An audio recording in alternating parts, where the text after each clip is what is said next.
이 세상에 순도 100%는 없습니다. 순간적으로 100%라는 순도를 만들어낼 수 있지만 그것을 유지할 수 있는 물질은 이 땅에 없다고 합니다. 순금에 함량된 순금에 이제 주기가 돼 있거든요. 함량도를 거기 딱 보면은 99.99라는 숫자가 적혀 있어요. 그 말은 순도가 99.99%다라는 겁니다. 우리는 99.99%의 순도를 순금이라고 말할 수밖에 없는 거예요. 이 세상에 어떤 것도 100%라는 이름에 합당한 것이 없습니다. 우리 역시 마찬가지인 거죠. 완전할 수 없는 불완전의 존재입니다. 지금 우리가 이렇게 하나님을 예배하는 예배자로 있지만 아마 복합적인 마음들이 섞여 있을 거예요. 같이 계속 나눴던 것처럼 지난 금요일부터 오늘까지 리더십들은 2박 3일 동안 이제 컨퍼런스 수련회를 하고 왔거든요. 리더십들이 아마 정상 컨디션이 아닐 거예요. 그래서 우리 순자님들이 오늘 순모임 혹시 일찍 끝내도 괜찮을까 물어보시면 괜찮다고 우리 순원분들이 같이 도와주시면 너무나 좋을 것 같습니다. 근데 우리 순자님들은 안 그러실 거거든요. 유언의 압박인데 이러면 안 되는데 진짜 피곤하고 몸이 안 좋으면 진짜 무리하지 마시고요. 우리 순자님들 뭔가 이상한데 분위기가 그렇죠? 잠도 많이 못 자고 이곳에 있을 텐데 얼마나 졸립고 사실 얼마나 집에 가고 싶겠어요. 이해가 돼요. 그런데 이곳에 있다라는 것 자체가 동시에 예배자로서의 그 순전함이 있다는 거죠. 하나님의 말씀을 사모함이 있다는 거예요. 그리고 순원들을 챙기고자 하는 그 사랑이 있다는 거고 책임감이 있다는 겁니다. 여러 가지 마음이 섞여 있는 거죠. 우리 지금 이 든든하게 공동체를 복합적인 마음에도 불구하고 자리를 지켜주는 순장님들과 리더십들에게 다시 한번 또 격려와 축복의 박수를 보낼까요? 감사합니다. 있어주셔서 감사합니다. 분명히 우리에게는 하나님을 위한 마음이 있어요. 그러나 그 마음의 순도가 100%가 된다? 불가능의 영역이죠. 저도 마찬가지입니다. 여러 불순물이 함유된 진흙, 그것이 우리의 모습이죠. 오늘의 본문 속 베드로의 모습도 우리와 비슷한 이 베드로는 우리와 비슷한 사람이었거든요. 분명 예수님을 따랐던 제자였는데 100% 따르지 못하고 나의 생각과 마음이 앞섰던 제자였습니다. 분명히 예수님을 위하기는 하는데 100% 위하지 못했던 제자. 예수님의 말씀을 듣기는 하지만 그 뜻을 잘 이해하지 못했던 제자가 바로 베드로였어요. 우리와 같지 않나요?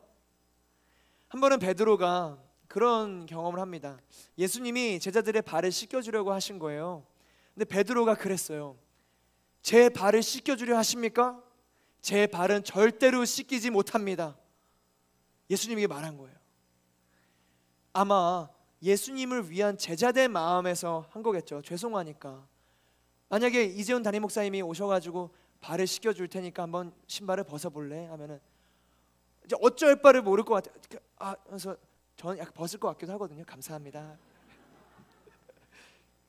근데 베드로는 더 충성심이 더 강했던 사람이었던 거죠. 예수님을 위하는 그 마음이. 제가 없다는 건 아니고요. 또 이상해진다.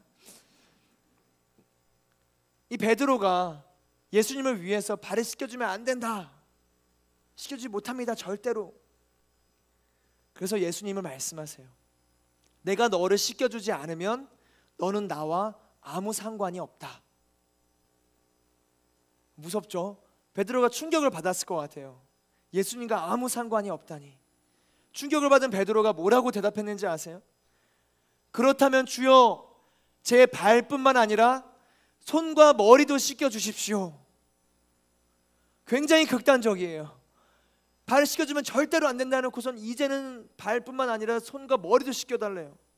저 이 설교문을 쓰면서 혼자 컴퓨터 앞에 앉아가지고 피식 웃었어요. 너무 재밌지 않나요? 절대로 씻기면 안 된다 하더니.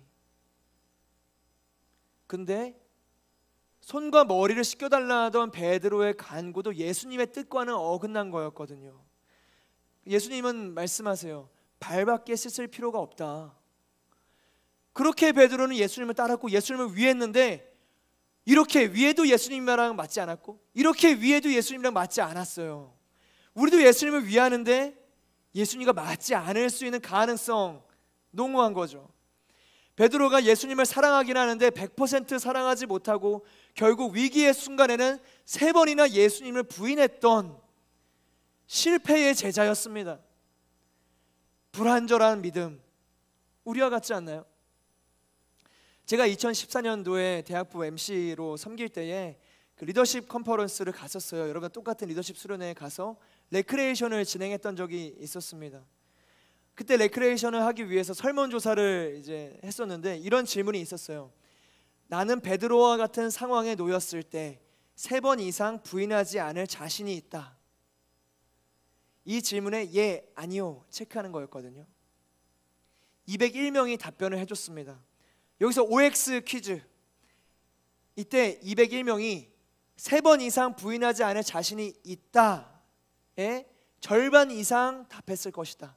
그러니까 절반 이상이 나는 자신 있다라고 했을 것이다 라고 생각하시는 분 손 들어보시겠어요? 오 태우. 아이고 혼자 들었는데 이렇게 말을 해버려가지고 군중 속에 고독이 되는 리더십들을 향한 신뢰가 있는 거죠. 그럼 X 절반 이상 다 안 된다 했을 거다. 나머지는 고민 중 신중한 성격인 거죠. 여러분은 어떠세요? 베드로 같은 상황에 놓였을 때 3번 이상 부인하지 않을 자신이 있으세요? 나는 부인할 것 같다. 손 들어 보시겠어요? 부인하지 않을 것 같다. 너무 자신 있게 손 드는 거 아니에요? 부인하지 않을 것 같다. 이런 신중한 사람들. 2014년도에 대학부 리더십들도 약간 같은 마음이 있었던 것 같아요. 201명 중에 157명, 78%가 자신 없다. 나도 부인했을 것 같다 라고 선택했던 거였어요. 자신이 없는 거죠. 죽음 앞에서 예수님을 따를 수 있을지 너무 이해가 가지 않으세요? 베드로는 실패한 제자였습니다. 예수님이 십자가에 달리시고 죽으신 뒤에 베드로는 다시 업으로 돌아와서 물고기를 잡으러 나가요. 제자로서 실패했으니까요. 마무리가 배신이었으니까요. 3번이나. 그래서 그는 3년간 예수님을 따랐던 흔적, 말씀을 따르는 삶, 그 어떠한 것도 없이 회개해서 스스로의 정체성을 업으로 제안합니다. 그런데 그때 예수님이 다시 다가오신 거예요. 그리고 베드로로 하여금 153마리의 물고기를 잡게 하시고 아침 식사를 대접하십니다. 부활하셔서 나타나신 예수님께서는 베드로에게 질문하시는 거예요. 우리 15절의 말씀 함께 읽어볼까요? 15절의 말씀입니다. 시작. 그들이 아침 식사를 끝마치자 예수께서 시몬 베드로에게 말씀하셨습니다. 요한의 아들 시몬아, 내가 이 사람보다 나를 더 사랑하느냐? 내가 이 사람보다 나를 더 사랑하느냐? 예수님께서는 이 동일한 질문을 3번 하세요. 3번. 내가 나를 사랑하느냐? 너가 나를 사랑하느냐? 베드로는 괴로웠을 것 같지 않으세요? 내가 나를 사랑하느냐? 3번째 물으셨을 때 베드로는 근심하면서 대답했다라고 얘기하거든요. 내가 지금 잘못 대답했나? 3번이나 왜 똑같이 물어보시지? 이게 아닌가? 분명히 사랑한다고 대답했는데. 저 별의별 생각이 다 들었을 것 같아요. 예수님의 질문 앞에. 질문은 답을 찾게 하죠. 질문에 맞는 답이 있는 겁니다. 어제 저녁 뭐 먹었어? 날씨가 좋네. 이렇게 답변하지 않아요. 질문은 답을 가져오죠. 학교 수업 들으실 때 질문에 따라 교수님의 반응이 다른 거 보셨죠? 좋은 질문하면 교수님이 신나하세요. 와, 너무 좋은 질문이다.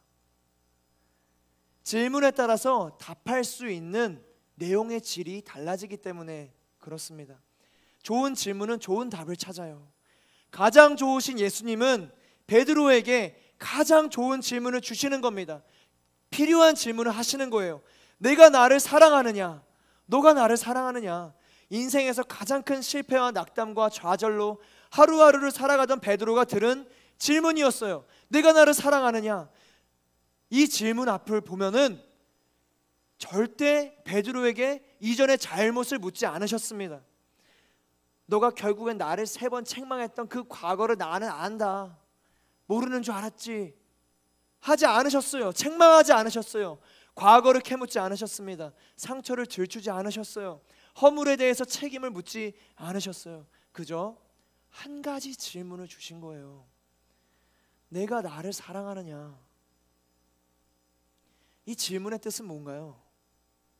과거의 잘못을 묻지도 않고 책망하지도 않고 내가 너를 사랑한다 라는 거죠. 과거가 중요한 게 아니라 지금 나를 사랑하는 게 나에겐 중요하다 라는 겁니다. 사랑하는 우리 하늘 여러분, 우리에게 지금 중요한 건 예수님을 향한 사랑이에요. 내가 이전에 과거에 어떻게 살았는가, 그게 중요한 게 아닙니다. 과거의 잘못들, 죄된 모습들, 그 앞에 우리가 가져야 될 마음은 죄책감이 아니라 그저 예수님 앞에 돌아가는 회개의 마음, 예수님을 다시 사랑하기로 하는 결단의 마음인 거죠. 하나님을 말씀하세요.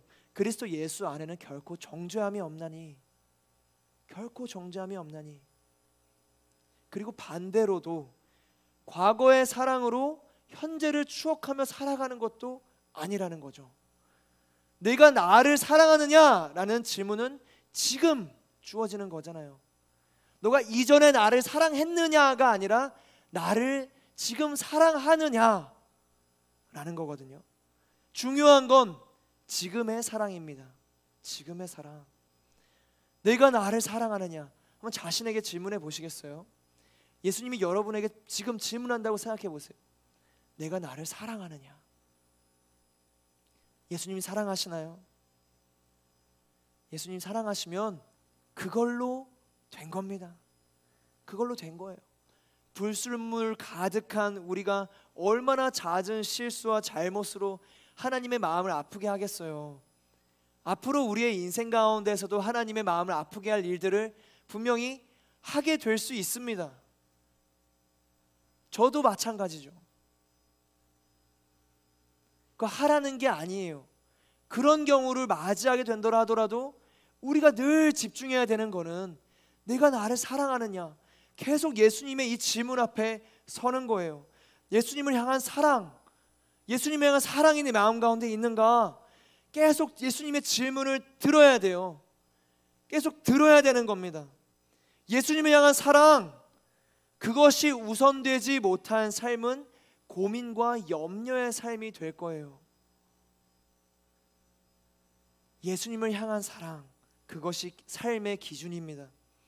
무엇을 행해도 예수님을 향한 사랑으로, 무엇을 행하지 않아도 예수님을 향한 사랑으로, 오직 한 길만 걷는 건 복잡하지 않아요. 갈림길이 복잡한 거거든요. 짜장면 먹을래, 짬뽕 먹을래가 쉬워요.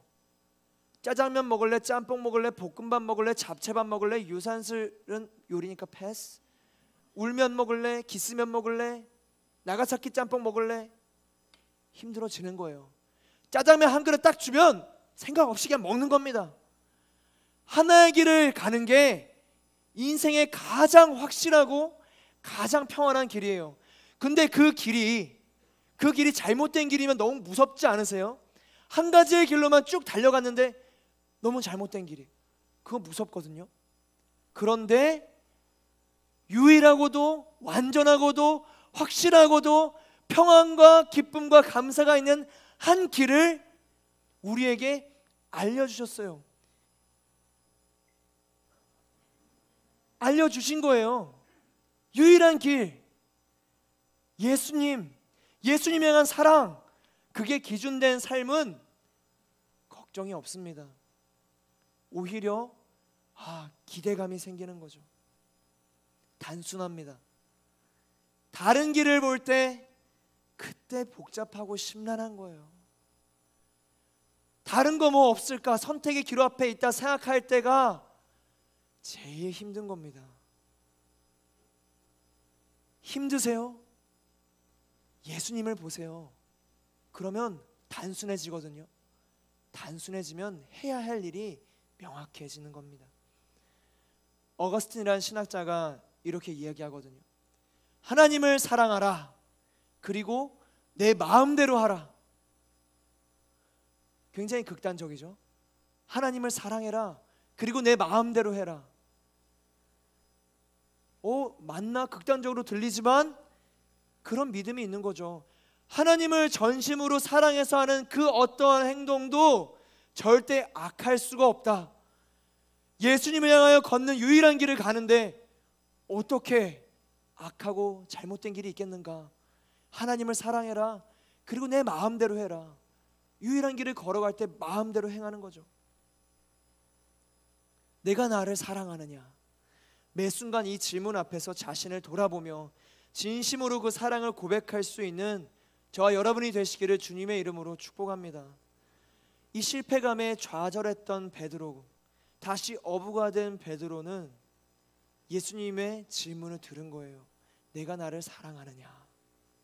베드로는 이 질문 앞에 3번 대답합니다. 네, 주께서 제가 주를 사랑한다는 것을 이미 아십니다. 주는 아십니다. 그런데 예수님은 계속 다른 얘기를 하세요. 우리 함께 17절의 말씀 함께 읽어보도록 하겠습니다. 17절의 말씀입니다. 시작. 예수께서 베드로에게 3번째로 말씀하셨습니다. 요한의 아들 시몬아, 내가 나를 사랑하느냐? 주께서 3번째 내가 나를 사랑하느냐고 물으시자 베드로가 근심하며 말했습니다. 주여, 주께서는 모든 것을 아십니다. 제가 주를 사랑하는 것을 주께서 아십니다. 예수께서 베드로에게 말씀하셨습니다. 내 양떼를 먹여라. 내 양떼를 먹여라. 예수님을 사랑한다라는 말의 고백에서 멈추는 것이 아니죠. 예수님은 사랑하느냐? 내 양떼를 먹여라. 내 양떼를 먹여라. 예수님을 사랑하는 궁극은 이웃사랑인 거예요. 진짜 이 수천 년 동안 쓰였던 성경이 이렇게 단 하나의 중심축을 갖고 있다는 사실이 놀랍지 않으세요?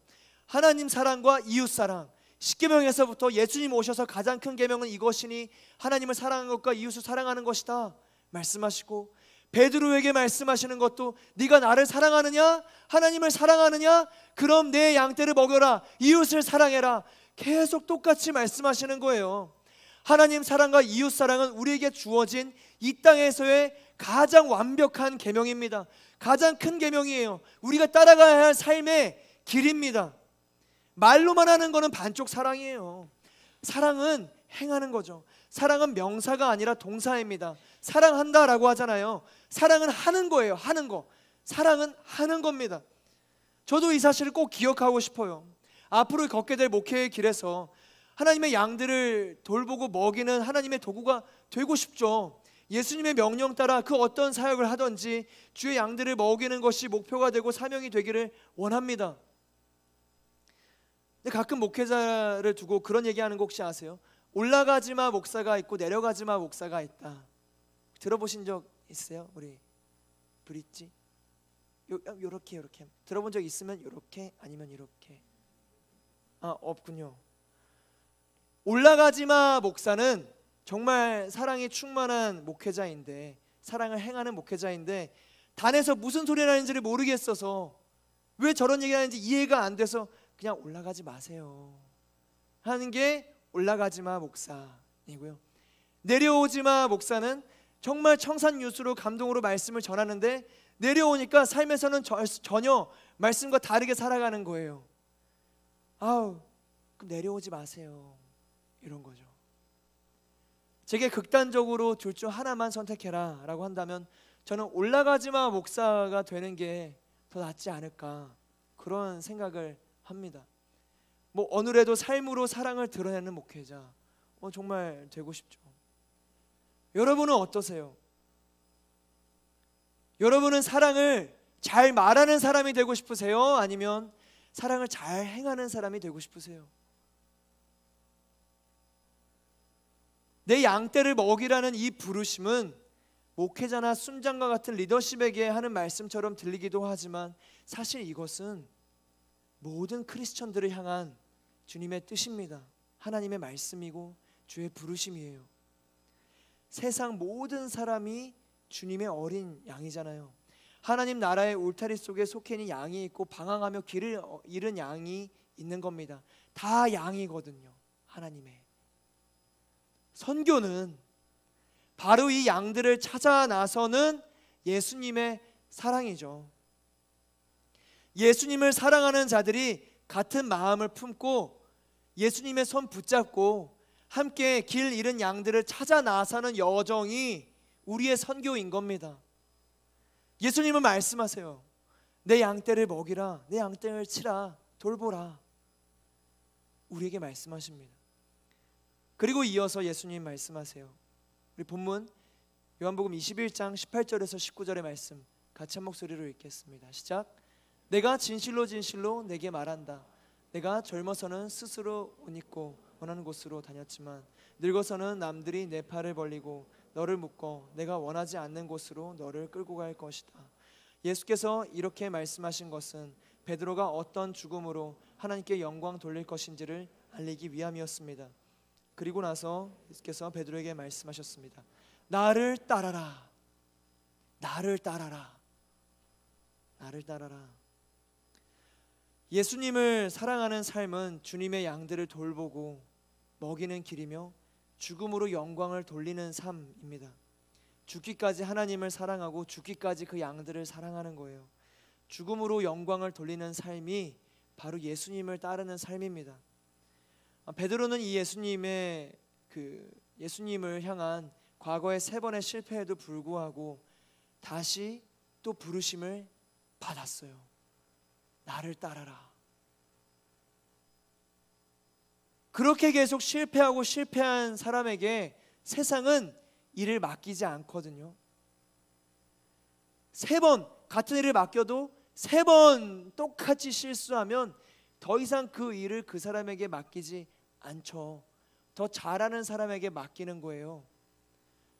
그런데 예수님은 베드로를 사랑하시고 베드로를 인도하시고 부르십니다. 나를 따라라 라는 게 베드로를 향한 사랑의 초대인 것이죠. 다시 또 부르심을 따라간 베드로는 결국 초대교회의 반석이 됩니다. 세계 선교의 출발점이 돼요. 사도행전을 보면 초반에 베드로가 그렇게 선교적인 열정으로 나아가는 모습을 보게 되거든요. 그 실패자가, 그 부족했던 사람이 그 자기의 그 분노를 억누르지 못하고 누군가의 귀를 자를 정도의 자신을 통제하지 못하는 그 미성숙한 사람이 세계 선교의 출발점이 됩니다. 복음의 기틀이 돼요. 그는 과거의 부족한 모습들을 벗어버리고 예수님을 따라가는 길목에서 계속 성장합니다. 독일 태상의 디트리 보네퍼라는 신학자가 있었습니다. 그는 1937년 31세의 나이에, 저보다도 어린 나이에 나를 따르라라는 책을 저술했습니다. 오직 예수님을 따라야 한다라는 책의 내용이거든요. 근데 이 책을 썼을 때 그 당시 독일은 히틀러와 그 정권을 지지하던 세상이었어요. 그러한 시대적 상황 속에서 히틀러가 아닌 예수님을 따라야 한다라고 선포했던 그는 결국 나치 정권의 폭압 속에서 1945년 39세의 나이로 독일 프로센비르크 강제 수용소에서 교수형에 처합니다. 예수님을 따르다가 39세의 나이에 교수형에 처해졌던 거예요. 안전한 길이 아니라 온전한 길을 따랐던 결과였어요. 그는 목숨을 바쳐서 예수님을 따랐습니다. 보네퍼는 그리스도인이 따르는 믿음이 값싼 은혜일 때가 너무 많다 지적해요. 적당하게 내게 유익이 되는 것을 선택하는 취하는 신앙의 모습, 회개 없이 용서만을 구하고 통회함 없이 죄를 사해 주시는, 그저 그것을 구하는, 문자 그대로 싼 값에 은혜를 구하는 거죠. 은혜는 받고 믿음은 지불하고 싶지 않은, 하나님의 뜻은 구하지만 하나님의 뜻을 따르고 싶지 않은, 감동은 받고 싶지만 그 감동대로 살고 싶지는 않은, 그것이 은혜를 값싸게 만드는 겁니다. 그 값싼 은혜는 도네포는 어떻게 표현하면요, 우리 교회의 숙적이다. 그 값싼 은혜, 그것이 교회의 숙적이다. 은혜를 알고 은혜를 받는 곳에서 멈추는 그 값싼 은혜가 숙적이다. 예수님의 사랑은 값비싸죠. 너무나 값비쌉니다. 가치를 따를 수 없을 정도로 큰 사랑이에요. 그래서 예수님은 사랑으로 그 값비싼 초대를 하시는 겁니다. 나를 따르라. 나를 따르라. 우리 모두는 부르심을 받았어요. 부르심은 각 사람이 홀로 받는 겁니다. 그리고 부르심이 각 사람을 예수님 앞에 선 단독자로 만드는 거거든요. 어느 누구도 나의 삶을 대신 살아가 줄 수 없는 거잖아요. 어느 누구도 나 대신 예수님을 따라줄 수 있는 게 아닙니다. 예수님을 따르는 삶은 내가 걸어가는 거예요. 내가. 남들이 살아주는 게 아닙니다. 부모님이 열심히 신앙생활하고 헌신하고 계시고 복음을 전하고 계신다고 해서 내가 지금 그 길을 걸어가고 있다는 게 아니에요. 우리는 언제나 각자의 개인의 그 실질적인 삶 속에서 예수님의 길을 따라가야 돼요. 나를 따르라 라는 이 예수님의 명령, 이 명령은 강압이 아니에요. 제자로의 길을 열어주셨다는 허락의 선포입니다. 나를 따르라. 예수님이 따르라고 한 거예요. 제자로 부르신 거죠. 이게 은혜이지 않나요? 그리고 나를 따르라 라는 건 내가 먼저 앞장서 가겠다 라는 거거든요. 내가 그 길을 개척해서 가는 게 아니라 나를 따라오기만 하면 된다. 내가 그 길을 가르치겠다 먼저 말씀해 주시는 거예요. 그리고 동시에 나를 따르라 라는 건 우리를 향한 기다림이죠. 나를 따르라. 따르라 하고 기다려 주시는 거예요. 억지로 멱살을 잡고 내가 너를 끌고 간다 라고 말씀하지 않으셨어요.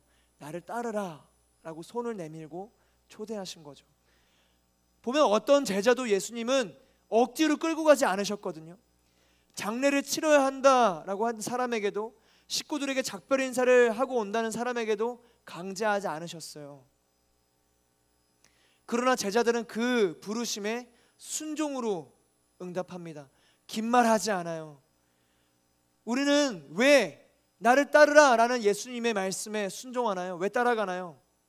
그 이유는 예수님이 따라오라고 하셨기 때문이에요.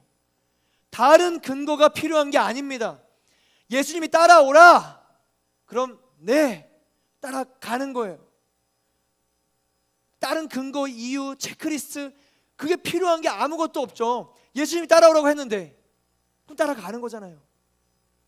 우리가 저번 주에 봤죠. 빌립이 사마리아의 부흥을 경험하고 광야길로 가라. 네, 광야길로 가는 거예요. 하나님의 역사를 경험했지만 와라. 네, 가는 거예요. 단순하죠. 다른 이유는 없어요. 예수님이 하라고 하시니까 하는 거예요. 여기에 이유가 붙고 근거가 붙고 나의 상황이 붙고 감정이 붙고 마음이 붙고 막 붙기 시작하면 값싼 은혜가 되어버리는 거죠. 예수님은 오늘 우리에게 말씀하십니다. 나를 따르라. 나를 따르라. 사도 바울이 바르고 예수님의 부르심에 응답한 사람이었죠. 그는 말합니다. 제가 너무 좋아하는 말씀인데요. 제 여기 지갑 케이스인데 여기에도 액츠 20장 24절 제 자리에 그 깔개가 있는데 거기에도 액츠 20장 24절이 있거든요. 사도행전 20장 24절 함께 읽어볼까요? 읽어보겠습니다. 시작. 그러나 나는 내가 달려갈 길과 주 예수께서 내게 주신 사명 곧 하나님의 은혜의 복음을 증언하는 사명을 다 완성하기까지 위해서라면 내 생명을 조금도 귀한 것으로 여기지 않겠습니다. 이것은 사도 바울만의 고백이 아니죠. 내가 달려갈 길, 유일한 길,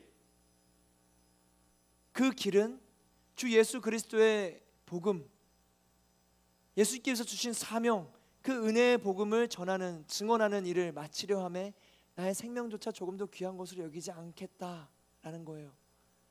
사도 바울만 갔던 길이 아니에요. 제자들이 말씀 속에서 그렇게 걸어갔고, 역사적으로 지금 우리 여기까지 복음이 이르기까지 수많은 사람들이 이 말씀에 그냥 순종한 거거든요. 나를 따르라? 예. 그러면 같은 예수님을 믿고 있는 우리는요? 우리는 다른가요? 아니죠. 우리도 그 길을 가는 겁니다. 베드로는 과거 3번의 실패에도 불구하고 다시 또 예수님의 부르심을 따라 살았고, 결국 그는 초대교회의 반석이 됩니다. 반석이 돼요. 그렇게 부족하던, 그렇게 예수님이 이해하지 못했던, 발을 씻겨준다, 절대로 안 됩니다, 상관없어, 그럼 넌 나랑, 그럼 몸과 머리 다 씻겨주세요, 그것도 아니야, 3번 부인하고 그랬던 베드로가, 그렇게 부족했던 베드로가 결국 다시 부르심 앞에 서서 하나님의 은혜의 복음을 증언하는 통로가 됩니다. 생명조차 조금도 귀한 것으로 여기지 않고. 이전의 삶은 중요하지 않습니다. 여러분, 지금 우리가 예수님을 사랑하는가, 그게 중요한 거예요. 그게 다시 내가 부르심 앞에 서는가, 그게 중요한 겁니다. 나를 따라라, 나를 따라라, 예수님의 부르심에 다시 반응하는 겁니다. 매일같이 예수님의 음성을 들으세요. 언제 한번 들었다 해서 지금 안 들어도 되고가 아닌 거죠. 오늘 우리는 또 다시 예수님의 질문 앞에 서게 될 수밖에 없어요. 왜냐? 내가 바로 베드로니까.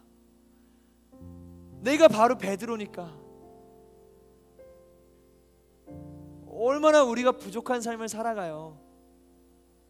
하나님 앞에서 내가 정말 자신 있다는 사람 있어요? 없어요. 저도 자신은 없어요. 그렇기 때문에 베드로와 같은 마음으로 살아가는 거죠. 근데 한 가지 주의해야 될 거, 베드로가 했던 실수를 반복하지 않는 거죠. 그렇게 실패했던 베드로가 예수님이 나타나시기 전까지 그리스도의 제자라는 정체성을 버리고 다시 그냥 물고기 잡으러 가거든요. 돈을 벌려고 하는 거예요. 먹고 살아야 되니까. 하나님 나라를 향한, 하늘을 향한 비전은 사라진 채 내가 먹고 살아갈 것이 무엇인가를 고민하는 삶으로 전락해 버린 거죠, 베드로가. 여기까지 안 가기를 주님의 이름으로 축복합니다.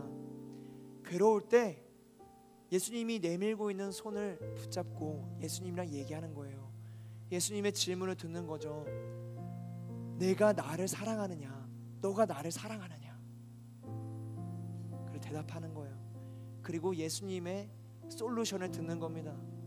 내 양떼를 먹이라. 그렇군요, 주님. 그렇게 살아가는 거군요. 양떼를 먹이는 게 하나님의 마음인 거군요. 이웃을 사랑하는 게 예수님의 마음이군요. 듣는 거예요. 그리고 나아가 나를 따라라 라는 부르심 앞에 손잡고 따라가는 겁니다. 따라가다가 언젠가 손을 놓게 될 수가 있거든요. 보폭이 안 맞아서 놓칠 수도 있어요. 그러나 걱정하지 마세요. 예수님을 부르면 예수님은 달려오실 거예요. 놓쳤잖아요? 보이지 않잖아요? 그러면 부르짖는 겁니다. 제가 예수님을 놓쳤습니다. 제가 예수님을 놓쳤습니다. 주님, 내게 다시 다가와 주옵소서. 기도하는 거예요. 기도하는 거. 그러면 다가와 주실 거거든요. 또 손잡고 반복하는 거예요. 내가 나를 사랑하냐? 사랑합니다. 양떼를 먹이라. 나를 따르라. 또 걸어가는 거죠. 그렇게 살아가는 겁니다. 100년도 안 되는 우리의 짧은 삶, 그렇게 살아가는 거예요. 그러면 영광의 그날에 하나님 다시 만나는 거죠. 그날이 기대되지 않으세요? 우리 함께 기도하며 나아가게 되기를 원합니다. 우리 함께 기도하실 때 사랑하는 주님,